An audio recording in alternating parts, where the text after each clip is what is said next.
പേര് പോലെ തന്നെ കാണാനും മഹാലക്ഷ്മിയെ പോലെ തന്നെ ഉണ്ട്. കൊരങ്ങന്റെ ചിരി കണ്ടില്ലേ? എന്താ ഇങ്ങനെ നോക്കുന്നത്? പേടിക്കേണ്ട കാര്യമൊന്നുമില്ല.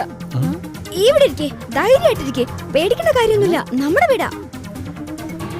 എന്താ ഇതൊക്കെ? എനിക്ക് മനസ്സിലാവുന്നില്ല. മഹിക്ക് ചെക്കനെ ഇഷ്ടമായും ചോദിക്കേ. ഒന്നുമില്ല. മഹാ, എന്റെ മോനെ നിനക്ക് ഇഷ്ടമായോ? എന്തൊരു ചോദ്യാ. ഞാൻ കണ്ട ചെറുക്കനെ എന്റെ പെണ്ണിന് ഇഷ്ടപ്പെടാതിരിക്കും. എനിക്ക് ഇഷ്ടമല്ല. നിങ്ങൾ കണ്ടുവച്ച ചെറുക്കനെ എനിക്ക് ഇഷ്ടമല്ല. ഇയാളെയാ എനിക്കിഷ്ടം. ഞങ്ങൾ തമ്മിൽ നല്ല സ്നേഹത്തിലാ. ഞാൻ ഇയാളെയാ കല്യാണം കഴിക്കാൻ പോകുന്നത്. അപ്പൊ നിനക്ക് ഈ കൊച്ചിനെ നേരത്തെ അറിയോ? അത് പിന്നെ നിന്നോട് എന്തെങ്കിലും പറഞ്ഞു? നിനക്ക് ഇതിനെ കുറിച്ച് എന്തെങ്കിലും അറിയോ? നിന്നെ കാണാൻ വേണ്ടി വന്ന ചെറുക്കനടിയവൻ.